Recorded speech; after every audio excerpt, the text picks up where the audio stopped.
नमस्कार दोस्तों, स्वागत है आप सबका अपने चैनल टारगेट विद आरके में। मनोविज्ञान में हम जो वन लाइनर की सीरीज चला रहे हैं, इसमें हम लगभग 700 प्लस प्रश्नों को लेकर आए हैं दोस्तों। इसके पहले के वीडियो में हम लगभग 40 प्लस प्रश्नों की बात कर चुके हैं। आइए इसके आगे हम बात करते हैं।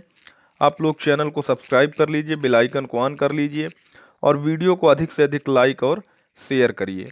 तो हम कहाँ तक पढ़ चुके थे दोस्तों? हमारा यहाँ ये परिभाषा हो गई थी, बच्चे के लिए सबसे उत्तम शिक्षक वह है जो स्वयं बालक जैसा हो। यह मैंकेजी का जो कथन था, यहाँ तक हम पढ़ चुके हैं दोस्तों। आइए इसके आगे बात करते हैं। अगला हमारा है शिक्षक आचार संहिता क्या है? तो शिक्षकों के मानक व्यवहारों की सूचक पुस्तिका को शिक्षक आचार संहिता कहते हैं। शिक्षकों की योग्यताओं, मूल्यों एवं व्यवहारों का सही मूल्यांकन किसके द्वारा किया जाता है? तो छात्रों के द्वारा शिक्षकों का मूल्यांकन किया जाता है। आइए आगे चलते हैं। छात्रों में वैज्ञानिक दृष्टिकोण किसके द्वारा विकसित किया जा सकता है? तो तर्क संगत विचारों के प्रस्तुतिकरण द्वारा छात्रों में वैज्ञानिक दृष्टिकोण विकसित किया जा सकता है।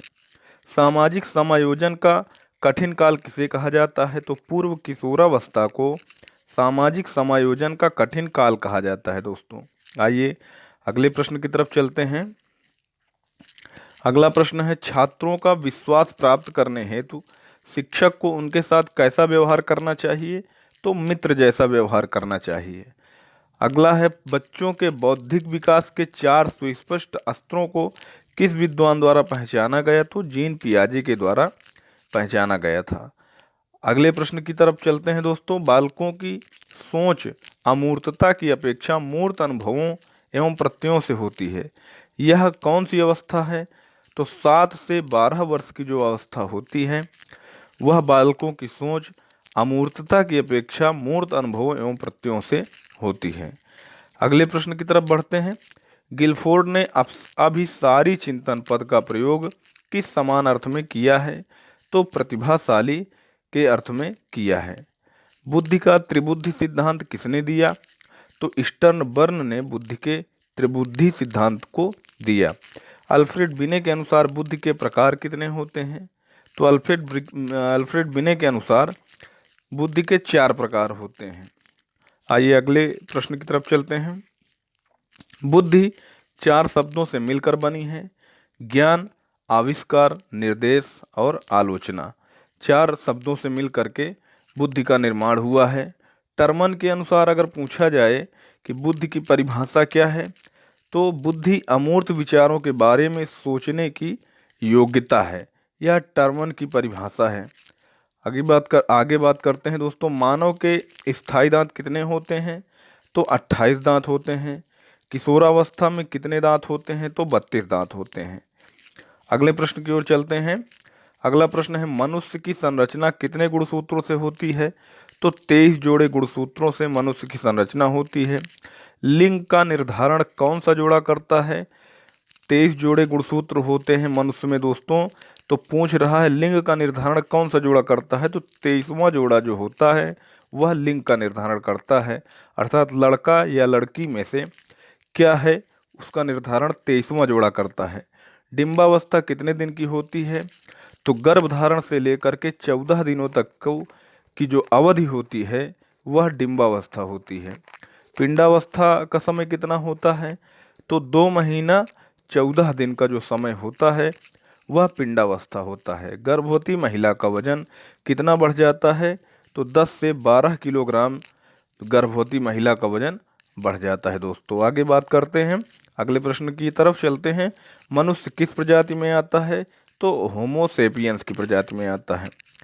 आइए अगले प्रश्न की तरफ देखते हैं दोस्तों। जन्म के समय बालक का वजन कितना होता है? तो जन्म के समय बालक का जो वजन होता है वह 7 से 8 पाउंड या 2.5 से 3 किलोग्राम के बीच में होता है। शिक्षा मनोविज्ञान की उत्पत्ति कब हुई? तो 1900 ईस्वी में शिक्षा मनोविज्ञान की उत्पत्ति हुई।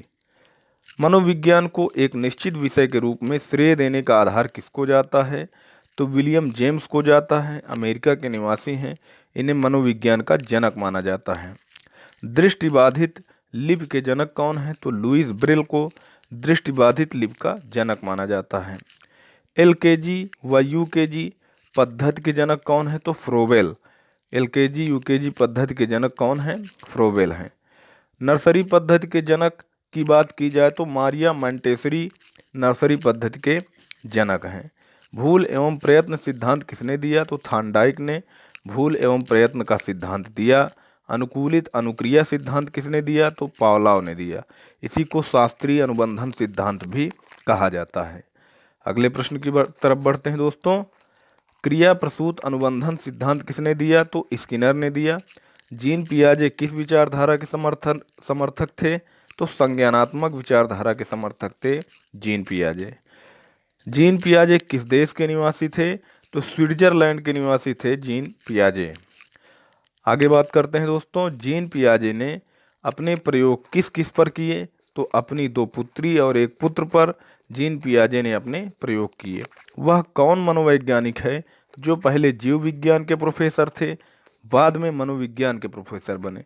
तो जीन पियाजे पहले जीव विज्ञान के प्रोफेसर थे, बाद में मनोविज्ञान के प्रोफेसर बने। कोहलर किस संप्रदाय के समर्थक थे? तो संज्ञानवादी संप्रदाय के समर्थक थे कोहलर। वह कौन सी अवस्था है जब बच्चा तार्किक रूप से वस्तुओं घटनाओं का चिंतन करता है? तो मूर्त संक्रियात्मक अवस्था। 7 से 11 वर्ष के बालकों में जो यह अवस्था पाई जाती है, इसमें बच्चा तार्किक रूप से चिंतन करता है। आइए आगे बात करते हैं दोस्तों। आगे है हमारा वह कौन सी जगह है जहां बच्चे के संज्ञानात्मक विकास को सबसे बेहतर तरीके से परिभाषित किया जा सकता है? तो विद्यालय और कक्षा में बच्चे के संज्ञानात्मक विकास को सबसे बेहतर तरीके से परिभाषित किया जा सकता है।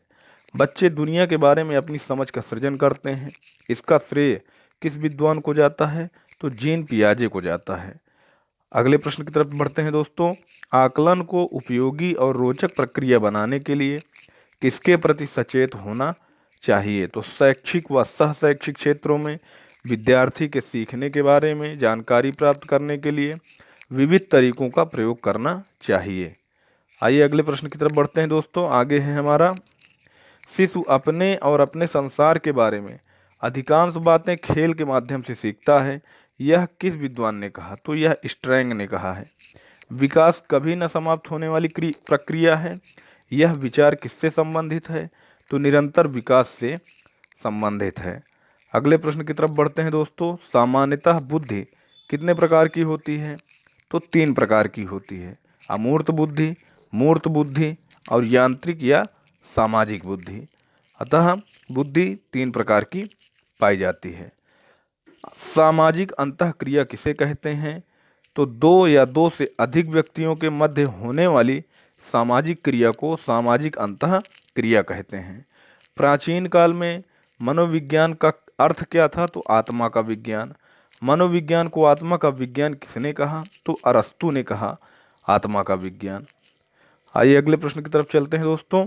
17वीं शताब्दी में मनोविज्ञान को क्या कहा जाता था और किसने कहा? तो मन का विज्ञान कहा जाता था।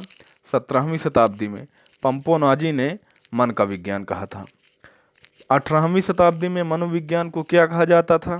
तो चेतना का विज्ञान कहा विलियम जेम्स ने। अगले प्रश्न की तरफ बढ़ते हैं दोस्तों। आगे है हमारा 20वीं शताब्दी में मनोविज्ञान को क्या कहा जाता था? तो व्यवहार का विज्ञान वाटसन के द्वारा कहा गया। यह 20वीं शताब्दी में कहा गया। शिक्षा मनोविज्ञान की पहली पुस्तक किसने लिखी? तो थार्नडाइक ने 1903 में शिक्षा मनोविज्ञान की पहली पुस्तक लिखी। आगे बात करते हैं दोस्तों। शिक्षा का अधिकार अधिनियम कब बना? तो 2009 में शिक्षा का अधिकार अधिनियम बना। शिक्षा का अधिकार अधिनियम बनकर लागू कब हुआ? तो लागू हुआ 1 अप्रैल 2010 को। अगर पूछेगा दोस्तों कि शिक्षा का अधिकार अधिनियम बना कब, तब तो 2009 में बना, लेकिन अगर लागू होने की बात करेगा तो 1 अप्रैल 2010 से यह पूरी तरह से लागू हुआ था। शिक्षा का निःशुल्क एवं अनिवार्य शिक्षा अधिनियम के तहत कितने वर्ष के बच्चों को निःशुल्क शिक्षा दी जाती है? तो 6 से 14 वर्ष के बच्चों को निःशुल्क और अनिवार्य शिक्षा दी जाती है दोस्तों। आइए आगे बात करते हैं। आगे है हमारा अगला प्रश्न है, शिक्षा के मौलिक अधिकार संविधान के किस अनुच्छेद से लिए गए हैं? तो अनुच्छेद 21A से लिए गए हैं। इसे 2002 में 86वें संविधान संशोधन द्वारा जोड़ा गया था। आगे बात करते हैं दोस्तों, सीबीएसई कब बना? तो सीबीएसई कब बना इसकी बात अगर करें दोस्तों तो 1929 में सीबीएसई बना। एक कक्षा में शिक्षक और छात्र का जो अनुपात होता है वह कितना होना चाहिए? तो 1:30, अर्थात 30 बच्चों पर एक शिक्षक को रखना अनिवार्य है। प्राथमिक लेवल पर बात हो रही है दोस्तों। शिक्षकों के लिए रिफ्रेशर कोर्स का आयोजन कौन करता है? तो सीबीएसई बोर्ड करता है शिक्षकों के लिए रिफ्रेशर कोर्स का आयोजन। आइए बात करते हैं आगे, शिक्षा मनोविज्ञान का उद्देश्य क्या है? तो बालकों का सर्वांगीण विकास ही शिक्षा मनोविज्ञान का उद्देश्य है। अज्ञात से ज्ञात की ओर किस विधि में पढ़ाते हैं या किस विधि में पढ़ते हैं? तो बात करें विश्लेषण विधि, अज्ञात से ज्ञात की ओर। अगर ज्ञात से अज्ञात की ओर किस की विधि बात करें दोस्तों तो संश्लेषण विधि जो होता है वह ज्ञात से अज्ञात की ओर। विश्लेषण विधि क्या होता है? अज्ञात से ज्ञात की ओर। और संश्लेषण विधि क्या होता है? ज्ञात से अज्ञात की ओर। तो ये ध्यान रखिएगा दोस्तों। इनमें से एक दो प्रश्न पूछ लेते हैं। सामान्य से विशिष्ट की ओर कौन सी विधि है? तो आगमन विधि। विशिष्ट से सामान्य की ओर कौन सी विधि है? तो निगमन विधि होती है।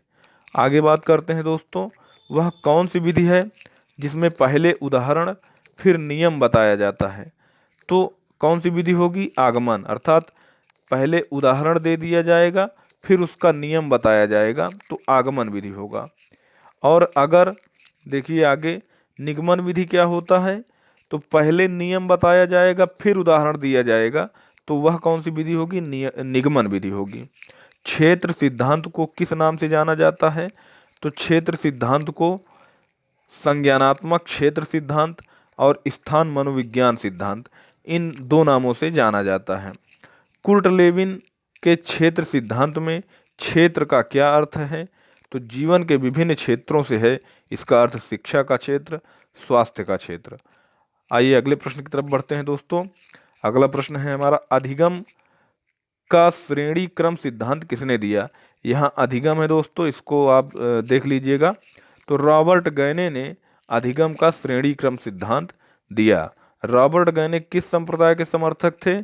तो रॉबर्ट गैने जो थे संज्ञानवादी संप्रदाय के समर्थक थे दोस्तों। अगले प्रश्न की ओर बात चलते हैं दोस्तों। रॉबर्ट गैने ने बालकों के विकास को ध्यान में रखते हुए कितने भागों में अधिगम की प्रक्रिया को बांटा? तो 8 भागों में बांटा। रॉबर्ट गैने के अनुसार अधिगम का सबसे निम्न स्तर कौन सा है? तो संकेत अधिगम है। आइए आगे चलते हैं दोस्तों।